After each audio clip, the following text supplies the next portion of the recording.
Après 45 km parcourus à tire d'aile, les voilà de retour.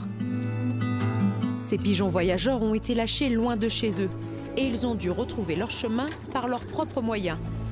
Alors pour les encourager à rentrer dans leur pigeonnier, Alexandre joue du sifflet. Ça arrive en petit groupe là. Non, ils ont fait une belle vitesse aujourd'hui, je suis bien content. Ça se passe bien. Bientôt ils seront prêts pour les premières courses. Donc non, bien content.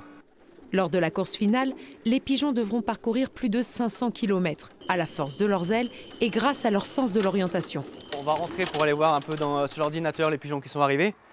Donc c'est chaque pigeon quand il rentre dans le colombier, il est enregistré automatiquement sur le constateur.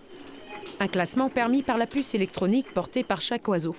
Si aujourd'hui ce n'est qu'un entraînement, lors de la finale en août, le premier pigeon arrivé fera remporter 10 000 € à son propriétaire. L'heure d'arrivée, la vitesse du pigeon, donc il a volé à 1160 mètres minutes. Voilà. 1700 pigeons ont été inscrits à cette course par des éleveurs français, belges, italiens ou encore portugais. Ils sont arrivés pigeonneaux pour faire leur premier vol ici. Car le pigeon voyageur revient toujours là où il a fait ses premiers décollages.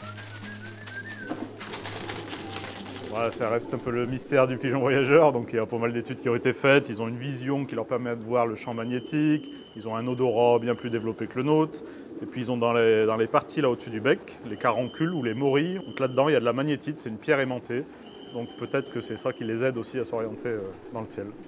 Si ce genre de grande course n'existe que depuis 2 ans dans la Loire, la colombophilie, l'élevage des pigeons voyageurs, est intimement lié au passé minier.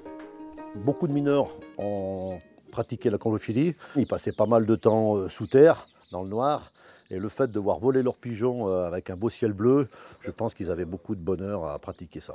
Ils servaient aussi à se nourrir, c'est-à-dire qu'ils élevaient des pigeons et on était bien content le dimanche de manger du pigeonneau. À l'époque, c'était, on disait, le cheval de course du pauvre, le pigeon voyageur. Aujourd'hui, il y a des pigeons qui valent le prix d'un cheval, quoi. Plus d'1 million d'euros, c'est le prix auquel a été vendu un pigeon voyageur belge. Mais à Saint-Étienne-le-Mollard, les passionnés espèrent surtout perpétuer la colombophilie.